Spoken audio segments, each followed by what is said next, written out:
Hello, everyone. Welcome to my free webinar, Reclaim Your Desire and Reignite Your Love Life. I am Xanet Pailet. I'm a sex and intimacy educator and coach. My company is The Power of Pleasure, and I am really excited to welcome you to this webinar because this issue about women feeling like they've lost their desire is probably the most common question and the most common reason that women contact me to help them get their sex life back on track. And so I thought it would be a really good idea to create a webinar, a class around reclaiming your desire. And because I think it's really important that this webinar is really educational, really not promotional, at the end I will give you some ways in which you can get in contact with me if you want to work with me individually as a couple or in my group coaching program. But really this webinar is educational for you to understand more about what's going on for you, because I think it's so important that we have this information so that we can make the positive changes that we want to our life. So this is what we're going to cover in this 45-minute webinar. I'm going to tell you a little bit about me and my story and how I even came to be a sex and intimacy educator and coach. And then I'm going to cover 5 reasons, and there's more than 5, but I'm just for the purposes of simplicity, I'm going to cover the 5 major reasons that women lose their desire for sex, and then give you some very specific ideas and tools and techniques that will help you reclaim your desire so that you can, in fact, reignite your love life. So I want to tell you a little bit about who I am and a little bit about my story. So I've not always been a sex and intimacy educator and coach.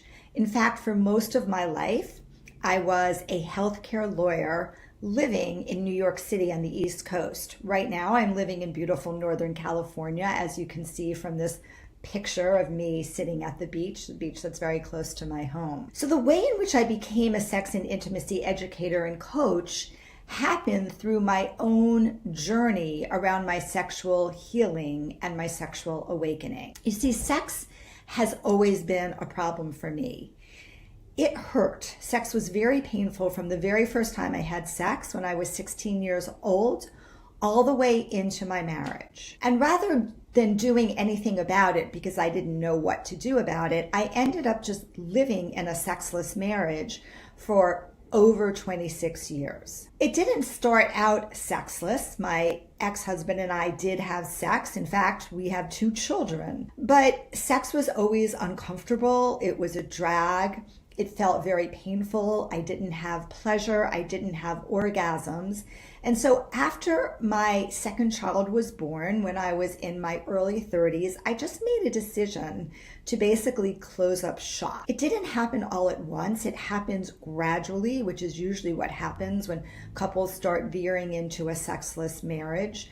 But before I knew it, my husband and I had been sleeping in separate beds for more than 15 years. And what happened, which is what frequently happens, is that not only did we stop having sex, we stopped having any type of physical connection, we stopped having intimacy, and eventually we just really stopped having any type of relationship other than the fact that we were really good parents. And then I found myself single, 50, living in New York City, really wanting to be in a relationship, really wanting to meet another man, concerned because I knew that I hated having sex and I didn't know who was going to be willing to take that on at this stage in our lives. Well, the answer came from a very unusual place.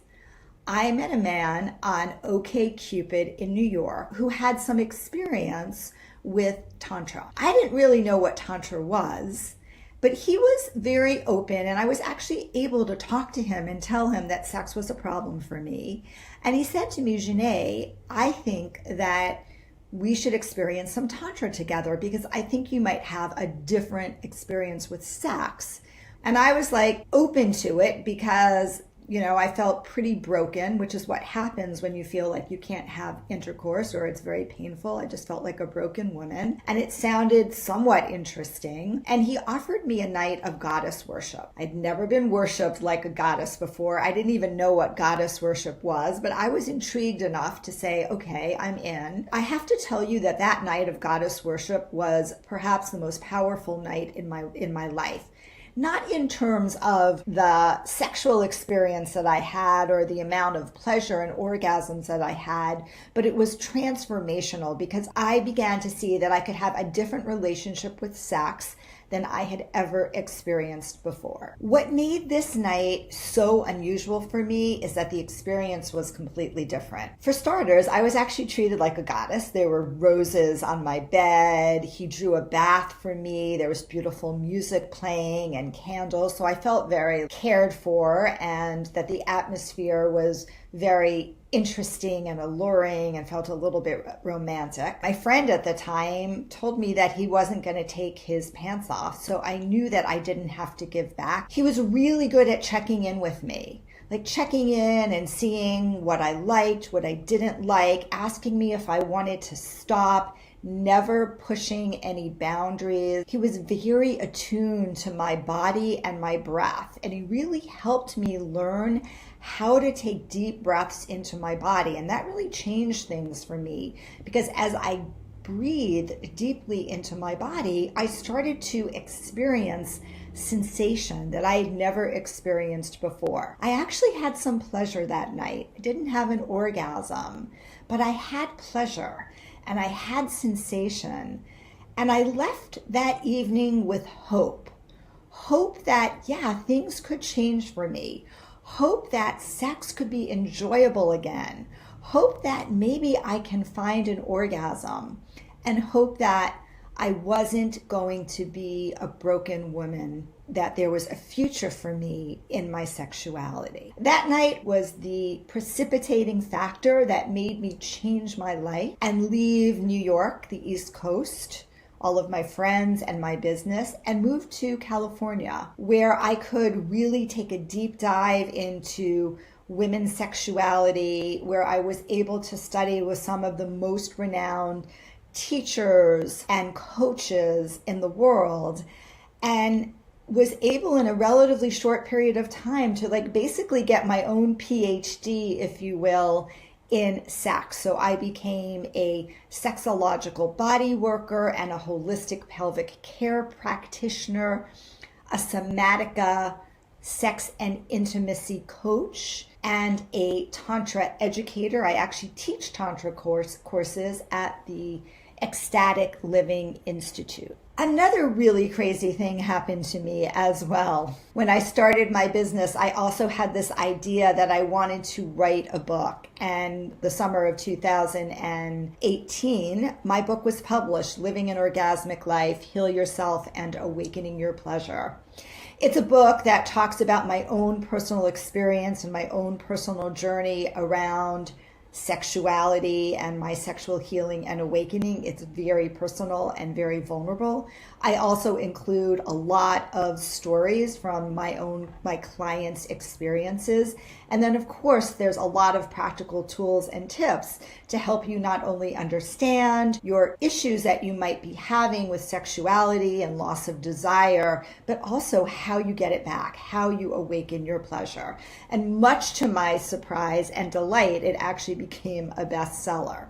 And it's been incredibly rewarding that I get these emails. I wake up with these emails from women just saying, oh my God, I read your book, Xanet, and I completely get it. I so much relate to what you said, and you've helped me so much just by reading it. That's been a very important part of my journey. And if you haven't read the book, I would love for you to consider buying it on Amazon, Barnes & Noble. It's kind of everywhere. One of the things that I really focus in on the book is helping women understand what are the blocks to us being able to experience in our pleasure, and then what are the things that we can do. And so I'm going to pull a little bit of the content from the book so you can get a little bit of a taste in this webinar about the content of the book and my process and belief in terms of being able to find your desire. Because as I said before, this is the most common issue that clients call me about or email me about or write me about.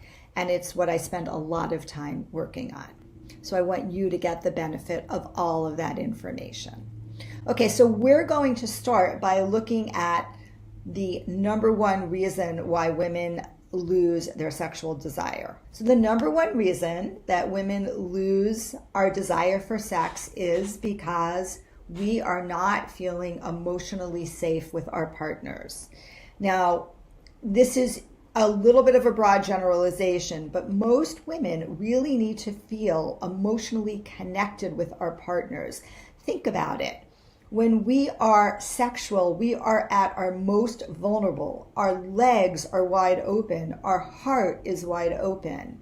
And if we're not feeling emotionally safe, if we're feeling like our partner doesn't get us, doesn't see us, doesn't hear us, if there's anger, if there's resentment, if there's bad feelings between you and your partner, especially if you're in a long-term relationship, but in really any type of relationship, then for most women, it's like having sex with your partner is the last thing that you want to do.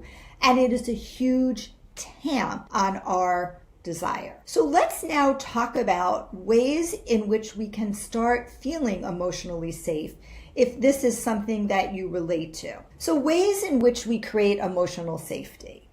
Emotional safety comes from true intimacy, from feeling like you can be really vulnerable with your partner, that you can really say anything, you can talk about your feelings, and you know that you will be listened to.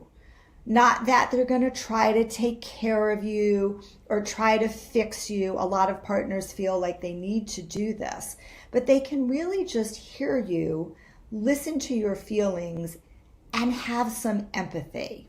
I love this graphic, into me, see, intimacy, see into me. This is what creates emotional safety. And when I work with couples who are struggling in sexless relationships, so in my couples work, I pretty much exclusively work with couples who are really struggling with sexuality. This is the very first thing we always work on, which is creating the emotional safety, creating the vulnerability, having those challenging conversations when you really have to talk about your feelings, and then hearing your partner's feelings and feeling the pain of hearing that. And even though that sounds really challenging, vulnerability creates a deeper level of intimacy than keeping everything at a surface level. I see this over and over again.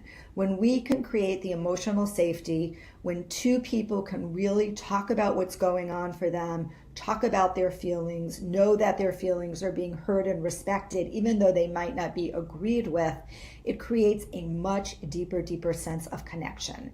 And this is one of the things that women really need in order to be able to feel that they want to have sex with their partner and feel that desire is to feel like you got me and I can be safe in this space. So here are some other things that you can do in order to be able to create emotional connection and vulnerability so that you can have more emotional safety. There are some really good resources here that I'm going to suggest, some books to read. Hold Me Tight by Sue Johnson is one of my favorite books. I love the work by Terry Neal. He has actually an Audible book or an audio book called Fierce Intimacy, and he's very practical but gives you a lot of very good practical tools and skills. Making Love Real by my teachers Celeste Hirschman and Danielle Harrell is another really great resource for couples to learn how do we understand our triggers in the context of a relationship, how do we work through our triggers, how do we hold each other in this very vulnerable space. And then anything by Esther Perel, Mating in Captivity, and she has a new book around State of Affairs, which is also a really excellent book. All of these books and all of the work that I do with couples is really focused on the creating a secure attachment, and attachment, which I'm not going to go into, but I do go very deeply both in my coaching program, my individual and group coaching program, is really the key factor that helps us create emotional safety. If we can create a secure attachment with our partner, and many of us have come from wounded places as children where we did not have that secure attachment, and we end up identifying and connecting with partners who trigger us around attachment. And so very often we need to relearn, or maybe for the first time, learn and experience what secure attachment looks like. And say that this is very hard work to do by yourself. If you feel like you're in a situation where there are challenges in the relationship, very often problems with sex are really just indicative. They're a symptom of problems within the relationship itself. And very often it's around emotional connection, emotional intimacy, not feeling emotionally safe. So if this resonates with you, I want to really strongly suggest that you go and get some support. You work with a sex therapist or a really good marriage and family therapist who does attachment work, or you work with a sex and intimacy coach who has been very specifically trained on working on attachment in the context of a sexual relationship. So let's assume that you are in a relationship where there's good communication and there's emotional safety, but you're still feeling like you're just not feeling the desire to have sex. So the rest of these reasons will also be very relatable for you. The second one, but perhaps one of the most important ones when we look at why women lose our desire for sex, is because women are pre-programmed to say no to sex. We are not pre-programmed to say yes to sex. No one tells you as a child that sex is about your pleasure, that sex is something to look forward to, that you can ask for what you want during sex. That is very, very uncommon. I mean, I've heard about it once or twice, but it's very, very uncommon. The messages that most women get about sex are very negative. We get messages that sex is something that is only for marriage. That is still a message that is still very common, that it's about abstinence. We get messages that sex is about making sure that we don't get pregnant, that we don't get an STI, that the only thing that men want is to be able to get into our pants. By the way, these are very different messages than most men get about sex, right? Men are told, like, go have a good time, sow your wild oats, but make sure that you don't get her pregnant. A lot of women also, especially women who are sexually curious and actually wanted to explore sex, maybe had sex with a lot of partners when they were in high school, they also get slut shamed. And unfortunately, this is most commonly done not so much by men, but actually by women. So all of these messages that we get around sex, this no, no, no, makes us just want to be shut down around it. We're not feeling good about it. Like I said before, no one tells you that sex is for your pleasure. Rather, maybe sex is obligation. You need to take, especially if you're married in a long-term relationship, it's your obligation to take care of your partner. Make sure that your partner gets what your partner wants, as opposed to make sure that you get what you want. So let's talk about how do we redo some of this programming, because we're all programmed this way. Well, the very first thing that I have all of my clients do, both individually and in my group coaching program, is to really learn your sexual blueprint. So your sexual blueprint consists of all of the messages and experiences that you had around sex as a child. So messages that you received, like I just went through before, were you pre-programmed to say no to sex? But also, what were the messages that maybe you didn't hear, but you saw growing up? For example, Did your parents hold hands? Were they physical with each other? Did you see their intimacy? Did they cuddle? What type of messages did you receive from your religion? What type of messages did you receive from your peers? What type of experiences did you have? Did you ever have experiences of being shamed because you were young and you wanted to explore your sexuality? Maybe you were very young. Maybe you were like 4 or 5 years old. I mean, I was in first grade and I got caught playing doctor with my best friend in first grade, and she ended up moving away at the end of the year. And I was 100% sure it was my fault because we got caught playing doctor. These type of seemingly innocuous experiences that we had as children have a huge impact on our adult relationship with sexuality. And that is what your sexual blueprint is. It's how these experiences and messages as children and as adolescents, and even your very first sexual experiences, have an impact on how you view sex as an adult.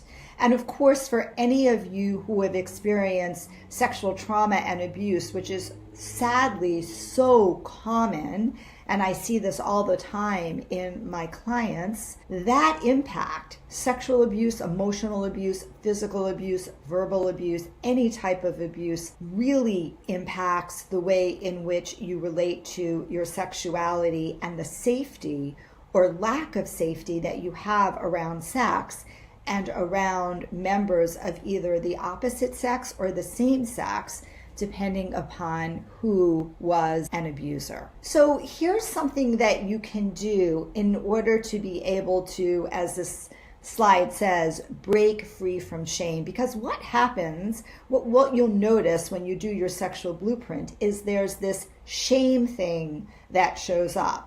And shame is one of the biggest blocks for us to be able to fully open ourselves up to our pleasure and to our sexuality. If you're feeling shame, if you're feeling uncomfortable, if you feel like you need to hide yourself, hide your body, hide your sexuality, you can't be vulnerable, you can't be open, and you can't be expressive.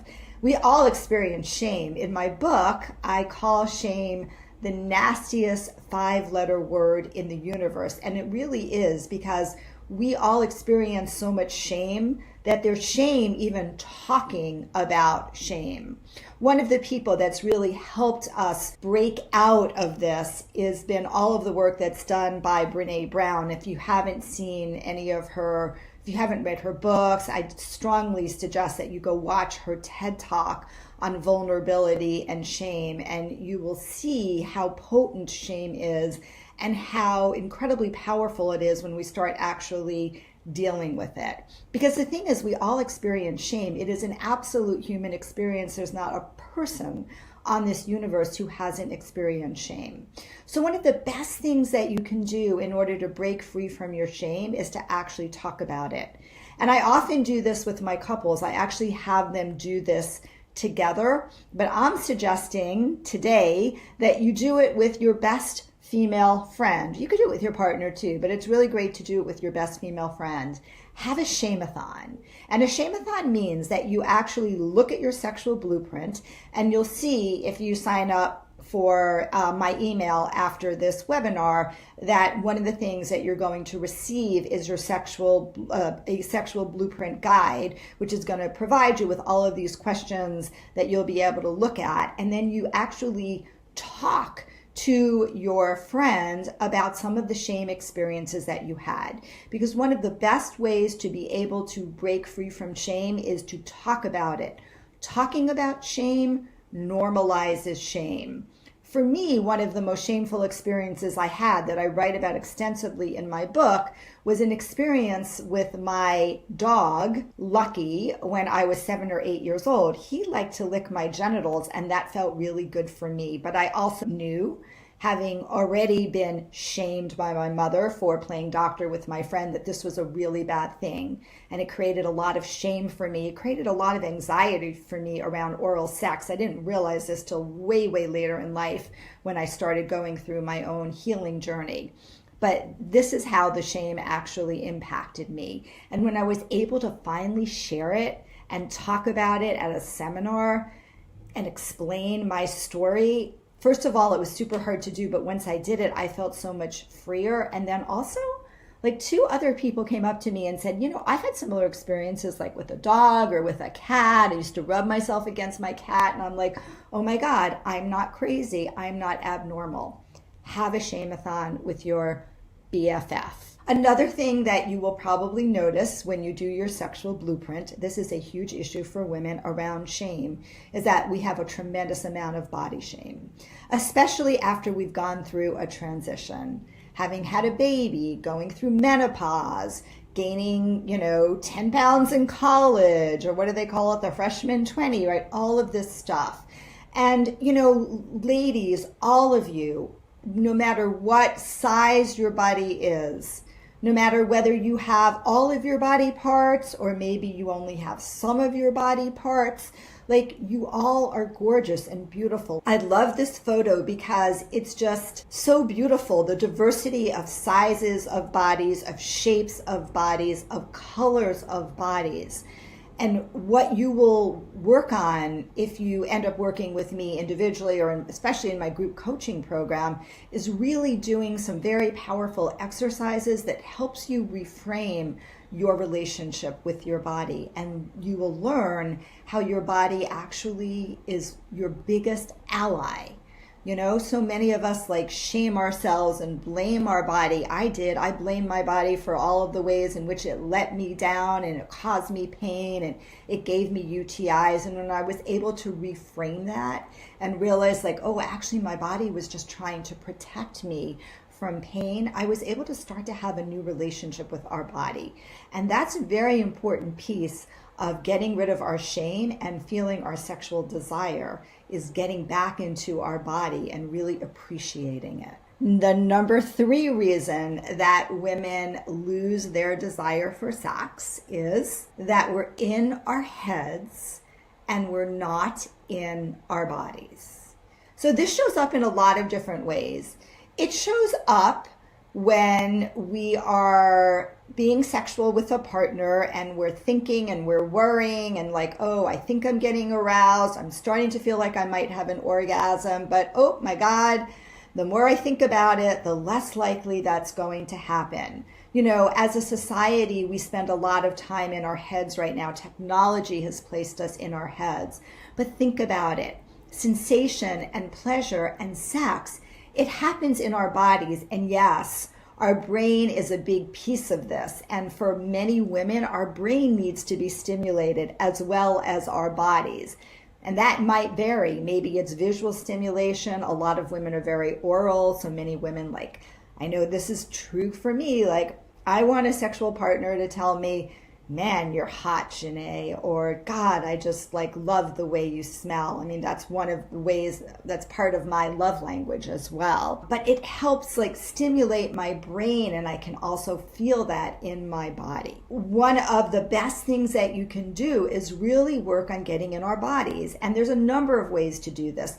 For example, there are dance classes that you can take that allow you to be in your body. I'm a huge fan of Zumba classes because we're really like moving our pelvis and it's, kind of sexy and sensual. Salsa is also like that. Yoga can really help you get in your body. I offer a free 14-day body awakening program. It's called myawakebody.com that I would definitely encourage. You're all going to be invited to join this so that you can also like use these very simple exercises to start to get in touch with your body, because pleasure happens in our body. And so the more you can get in your body, the more desire you're going to feel. Like when you have a good experience, when you have a lot of pleasure and a lot of sensation, regardless of whether you have an orgasm or not, because I really try to take the pressure of orgasm and expectation off the table. But when you have great sensation in your body, you want it more. You remember like, oh man, like the last time we got together and we were sexual with each other, it felt amazing. there's oxytocin and dopamine, all of these hormones that start flowing in your body, and it actually makes you want to have more of that. So getting out of your head and into your body is going to be one of the best ways to help you get your desire back. And related to that, what I like to offer you is to think about all of the ways you can awaken all of your five senses. Very often, like again, we're right up here. And so if you can awaken your senses, take a warm bath, right? The sensation of touch on your body to really bring pleasure into your life. And I'm not even talking about sexual pleasure. When I talk to women about pleasure, I always ask them, so what's your relationship with pleasure? How much pleasure do you bring into your life? How aware are you of pleasure? The more aware you become of pleasure through all of the five senses in the body, the more connected you will be with your body and the more connected you will be with the desire. Smelling flowers, taking warm baths, eating a luscious, delicious chocolate dipped strawberry, my personal favorite. All of this will help you get more in your body and more connected to your sensation and your pleasure. The more connected you are to sensation, the more connected you are to pleasure, the easier it's going to be for that desire to be accessible by you and to be felt. And there's one other thing. Sometimes we really need to feel desired by somebody else. And very often our partners do a really bad job of desiring us, especially if you're in a long-term relationship and you take each other for granted and, you're living life together, right? And so one of the things that I like to recommend is to do things to make yourself feel sexy. Dress sexy for yourself, right? Put on a sexy bra and sexy underwear, even if it's over yoga pants. Although I think, you should also think about wearing a sexy top.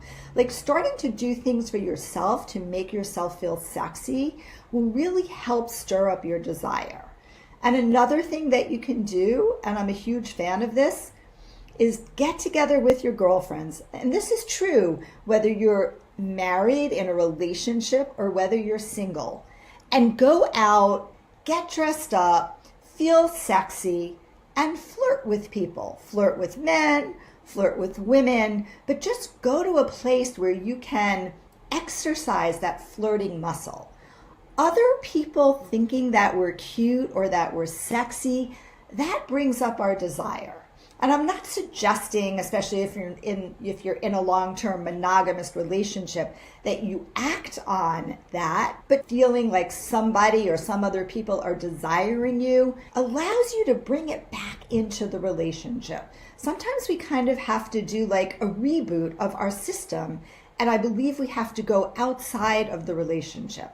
One of Esther Perel's favorite couples practices is she says that you should never go on a date arriving together, that you should actually arrive separately, and you should maybe go to the bar, and you should maybe sidle up to this very attractive person who happens to be your partner, but maybe you don't feel that way for that moment. Imagine what it would feel like if I was just a single woman and I saw that hot woman or hot man at the bar and I went up to them. All of these things help us to reignite our pleasure, to remember what it used to be like, and to take actions and do things to bring that excitement back into the relationship. Okay, so here's a question for you. True or false? In women's sexual arousal follows desire. The answer to this is false. Arousal following desire means that you feel desire first and then you get aroused. But for most women, that is not how we work. That's not how our bodies work, because unlike men, we are much more sexually disconnected from our pleasure parts. Think about it this way. Men wear their arousal equipment on the outside of their body. You touch a man's penis, and pretty much, this isn't 100% true, but for most men, they're going to feel aroused, and then they're going to feel desire, right? Touch a man's penis, he gets hard. But for most women, we actually need a lot of foreplay. We need to get ready for sex. And part of the reason that so many women lose their desire for sex is because they've never really had great sex, or that the type of sex that they have on a consistent basis is not a type of sex where they're actually at their highest level of arousal. A big issue that women have, Sherry Winston talks about it all the time, is premature penetration. That women are prematurely penetrated with a penis or with a finger before they are actually ready for it. And when that happens, it could feel uncomfortable, it could be painful, or it could just only feel okay because you're not at a high enough level of arousal. So I love this chart because it shows so distinctly the differences between male's arousal and female arousal. So in a man's arousal, they get excited very, very quickly. You can see they peak very, very quickly, and then they also come down very, very quickly. But women are very different. We get aroused slowly. I like to say that women's arousal is like a cake baking in the oven. We bake from the outside in. So our arousal happens slowly. Most women need a minimum of 30, but I actually like to say like 30 to 45 minutes of really good foreplay, including very deep, passionate kissing, oral sex, and finger stimulation on the clitoris, or even maybe some G-spot stimulation before they are really at their highest level of arousal, where they can experience orgasm. We have a tremendous amount of orgasmic capacity that most women never get to realize. In my group coaching program, we spend a lot of time talking about the different types of orgasms that women can have and how so many of us never get to be there because we're not aroused enough. There's very, very high levels of arousal. Women have a capacity for sex that far exceeds the capacity that most men have, but we don't know how to access it, and that's just crying shame. But what you can also see in this chart is that even when we come to our peak, right, like at the very peak, we've had an orgasm, our desire, our arousal does not take a steep drop.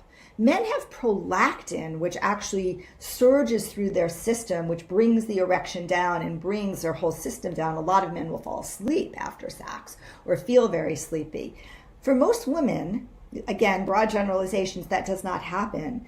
We actually can stay at this very high level of arousal. And if this chart was to continue, you would see that if you continue to stimulate a woman, if you continue to give her orgasms, if you continue to give her a G-spot massage, this graph would start to be going up because, we peak around here and then our arousal continues to climb and we go to even in higher and higher levels of orgasm to the point where we can even have like an out-of-body orgasmic experience.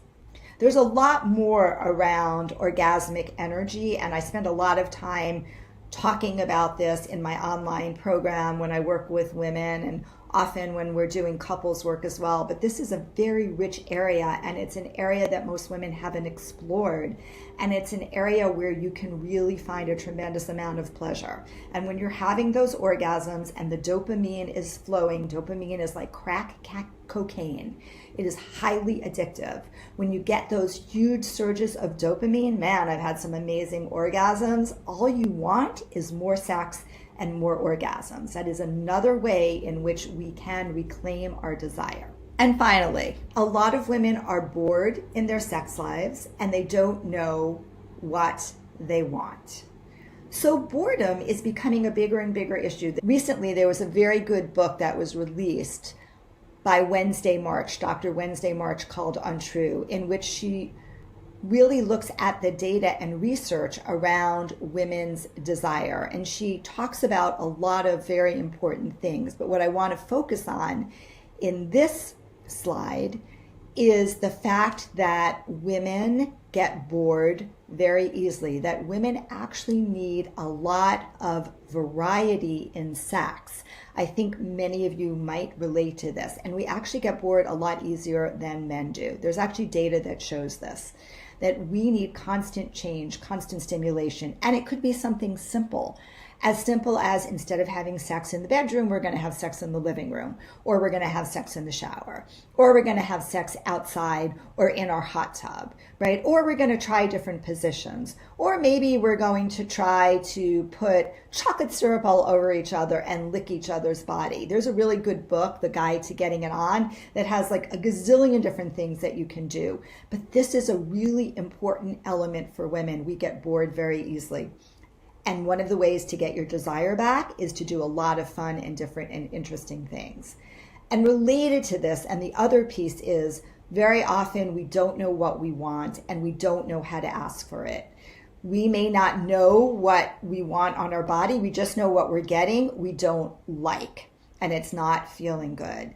And it may be that we don't know our own arousal system. This is another thing that I really work with women on, especially in my group coaching program, is like really learning your body, understand what turns you on, like know your own roadmap so that you can help your partner understand your roadmap. Sometimes we know our roadmap and we're still not getting what we want, and we're afraid to ask for what we want because maybe we think we're going to get shot down, or maybe we're going to be disappointed because we're not going to get what we want. So what are some of the things that you can do in order to prevent boredom and get what you want? Well, I call them the 3 C's: communication, curiosity, and creativity. These 3 elements will help you get what you want and make sure that your sex life isn't boring. Communication, being able to talk to your partner, have real conversations about what's working, what's not working, what you like in the moment, what needs to be different, in a very supportive and non-judgmental and non-critical way. Curiosity. There's a lot of great data that shows that successful couples who maintain a long-term relationship and maintain a sexual long-term relationship are very curious people. They're explorers. They try new things. They go to new classes. They go vacation in new spots. They don't go to the same restaurant night, weekend after weekend after weekend. Same thing in your sex life, being curious. There's so many different ways in which curiosity can come into your sex life.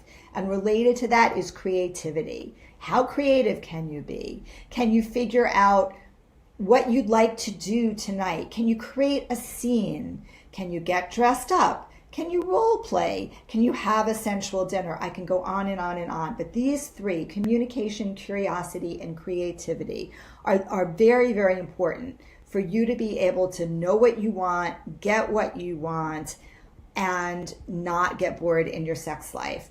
And related to this is figuring out what turns you on. We all have something called a core erotic theme. I'm not going to spend a lot of time on it, but it is critical. It tells us what is it that really turns us on, not just what is the touch that turns us on, but honestly, it's like, what is the emotion that we want to go to for sex? Is it like, for me, that I want to be taken, that I want to be dominated because I'm so in control of everything? When I go to sex, I just want everything to be taken care of. If you can meet that need for me, man, I'm going to be turned on, right? So really understanding what turns us on. Again, another thing that I really focus on in my work with individuals, couples, and in the group coaching program, that's going to really help your desire because you're going to start getting what you want. So I know I ran through a lot of different things here. I talked about 5 factors that impact your desire.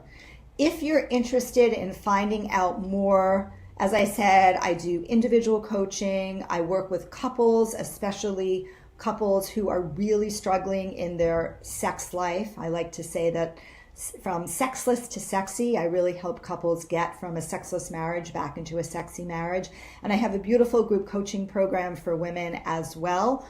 All of this you can find out on my website, powerofpleasure.com, and you can reach out to me. You can email at Xanet@powerofpleasure.com. I do offer some free consultation, so if that's something that's of interest to you, please reach out to me, because I want all of you to be able to reclaim your desire and have the best, most juicy, and most fiery sex life ever.